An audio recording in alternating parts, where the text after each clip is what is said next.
Thank you, sir. Welcome. Really appreciate it. Thank you very much. Well, thank you very much for having me. Look, I love the title of this presentation because it plays on existing stereotypes about the middle of the country. And really, that existing stereotype being that we can't advance in the areas that we're talking about here at the Verge conference because we are, at least right now, a lot of us are red states. That in these red states, all of us are snuggling piles of coal to sleep, and we're making coal snacks, you know, coal brownies, coal chips and dip. It's delicious. It's probably not delicious. But the reality is, and when I hope I get done with this presentation, you say to yourself, you know, that red state chairman, Asim Haq, and that PUCO, they may have it the most right of all of us. So I'm supposed to personalize this a little bit. I, again, am the chairman of the Public Utilities Commission of Ohio. I took my son to his first Ohio State Buckeye football game a couple of weeks back. My father and I actually went to every Buckeye home football game for 20 years together. Buckeye football is like religion. Football is like religion in Ohio. Buckeye football, especially like religion in Ohio. So taking my son to this game was very, very special to me. And I'm a lifelong Ohioan. I was born and raised in Columbus. Did all of my formal education in Ohio. I've never resided outside of the state of Ohio, and I'm pretty darn proud of it. I'm pretty darn proud of every accomplishment that we have in the state of Ohio. Now, look, Verge set me up, okay? Because Steve Kerr is coming up after me. I had no clue that that was going to be the case. You know, eventual Hall of Fame coach Steve Kerr, I get an email from Elaine like 3 days ago. She's like, oh, by the way, you know, you've got all those slides about basketball in your presentation. Well, Steve Kerr's coming up after you. And I said, okay, great. Well, I'll get back to this in a second. We are very proud. This is a very proud accomplishment for the state of Ohio. That's my guy, LeBron. He's out here in California now, but he's still my guy. Let's talk about Ohio a little bit. We'll just do a quick little primer about Ohio politics. So, Ohio is a swing state. It means it's fairly balanced between Republicans and Democrats, especially in presidential elections. You'll see here we can go Democrat, we can go Republican. It's an important state for any presidential candidate to campaign in and hopefully win every 4 years. This is another way to look at it. This just shows the breakdown in percentages between Republican and Democratic candidates for president over the past however many elections here. Again, typically very close elections. Our U.S. Senate representatives, Sherrod Brown, Democrat, Rob Portman, Republican, but that's where the balance in Ohio as of late really ends. Our U.S. House representatives, our state house, both the Ohio House and the Ohio Senate, and actually all of our elected offices, including my boss, John Kasich, all Republican, very red right now. And that's why I say, even though I'm a political independent, that I am the chair of a red state commission. So what is the relationship between this red state, current red state, and clean energy? Well, honestly, it's like the Facebook status, it's complicated. It is a very complicated relationship right now. Why is it complicated? Well, you've got to delve a little bit into the history of Ohio. So in 2005, we are a state that generated most of our power from coal, 88% coal. Then we had the shale revolution.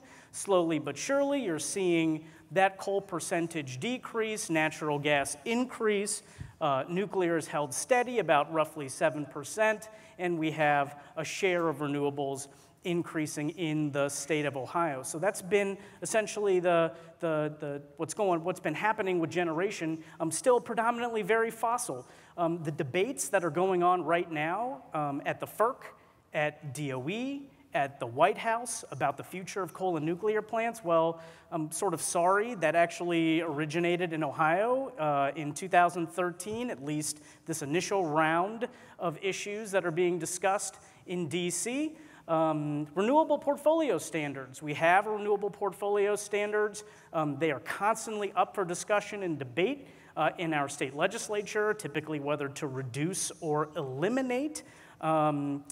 Wind proponents say that we have relatively restrictive wind setbacks in the Clean Power Plan we fought based upon legal grounds as well as the impact to competitive wholesale markets. So again, our relationship with clean energy is pretty complicated. But let me tell you about what we've been doing at the Public Utilities Commission of Ohio over the last 2 years. We launched a very comprehensive grid modernization endeavor entitled Power Forward. Power Forward was launched in April of 2017. It had 3 phases. We had 127 speakers provide the 100 or so hours of education to all 5 commissioners in the state of Ohio and our upper level staff. We released, let me go back here, we released a roadmap entitled A Roadmap to Ohio's Electricity Future in August of this past year. Our primary vision for the future of the distribution system is an open access yet secure distribution system platform that consists of 4 components: the cyber-physical grid, distribution system planning, distribution system markets, distribution system operations. We make recommendations about all 4 of those components. In the Power Forward roadmap, we get specific about our 4 distribution utilities, about specific filings, about when they should file, what docket they should file, and we've got some work that will continue through a collaborative, a planning working group, and a data working group. And so it's a fair question to ask, how do we get one more thing I want to say. So what are we talking about with Power Forward? I just threw some rando, here's what we think the distribution system platform of the future should look like. We're talking about a lot of what we're talking about here at Verge. We're talking about how to better integrate DERs into the system. We're talking about how to deploy and who pays for electric vehicle infrastructure. We're talking about battery storage, and we're talking about deploying battery storage and non-wires alternatives as grid solutions in front of the meter and ensuring that we knock down regulatory hurdles for it to get deployed behind the meter. We're talking about a lot of what we're talking about here at Verge in our Power Forward roadmap. And so again, how do we get from point A, where we have this complicated relationship with clean energy, to point Z, which is the release of a roadmap that talks a lot about what we're talking about here? And the answer is kind of folksy, but it's true. We care about each other. We care about our families, we care about our children, we care about our economy, we care about jobs. We are not immune to progress. We want our state to advance. We want our state to move forward. We are, after all, the birthplace of innovation, the birthplace of aviation. That's Wright-Patterson Air Force Base. Wright brothers, born in Dayton, Ohio. My former employer, I was a lawyer at Honda immediately before this. They employ thousands in the state of Ohio and have some of the brightest minds you've ever met working in those R&D facilities. And the newest entry for economic development in the state, Amazon, committed to creating or constructing 15 data centers in the state of Ohio. And so how did we message? What did we focus on in order to advance Power Forward? Innovation. It's pretty simple. We focused on innovation. Power Forward was built upon 2 pillars: innovation and the concept that innovation needed to enhance the customer electricity experience. Here's what we don't have. We don't have these types of goals. We don't have the by 2050, by 2040, by 2030, we're going to do X.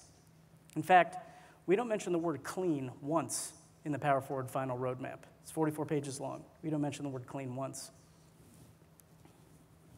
We're building our distribution grids from the ground up. We got 4 distribution utilities. We're building 4 distribution grids from the ground up, from modernizing infrastructure all the way to creating a marketplace to allow for innovative products and services of a customer's choice to be adopted by a customer, whether that customer wants a purely clean option, whether that customer is just very tech savvy and just wants for all of his or her products and services to be connected seamlessly, and if a customer wants to be left alone and have what traditionally the PUC does, which is just provide as cost-effective service to the customer as possible.